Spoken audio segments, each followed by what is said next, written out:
সংযুক্ত আরব আমিরাতে বারাকা পারমাণবিক বিদ্যুৎ কেন্দ্রের সাম্প্রতিক ড্রোন হামলাকে কেন্দ্র করে উত্তেজনা তৈরি হয়েছে মধ্যপ্রাচ্যে।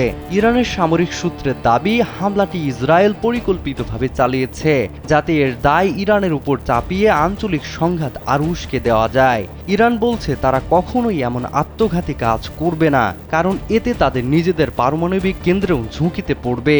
ড্রোনটি যে দিক থেকে এসেছে তা ইরানের ভৌগোলিক অবস্থানের সাথে মেলে না। আন্তর্জাতিক পরমাণু শক্তি সংস্থা সতর্ক করে বলেছে, ড্রোনটি যদি কেন্দ্রের মূল অংশে আঘাত করত তবে ভয়াবহ তেজস্ক্রিয়তা পুরো পারস্য উপসাগরীয় অঞ্চল ধ্বংসের মুখে পড়ত। স্যান্ডেলিনা সো, রূপচর্চায় আভিজাত্য। বিপন্ন হতো লাখ লাখ সাধারণ মানুষের জীবন। এই হামলার পেছনে এখন উঠে আসছে এক ভয়ঙ্কর ষড়যন্ত্রের তথ্য। ইরানকে আন্তর্জাতিকভাবে একঘরে করতে একটি চক্র ইরানের ড্রোনের মতো হুবহু নকল ড্রোন বানিয়ে এই হামলা চালিয়েছে। তবে ইসরায়েল বা যুক্তরাষ্ট্র এই বিষয়ে এখনো মুখ খোলেনি। সাধারণ মানুষ চান না আর কোনো যুদ্ধ। এই রহস্যময় হামলার পেছনের সত্য উন্মোচন হওয়া এখন সময়ের দাবি।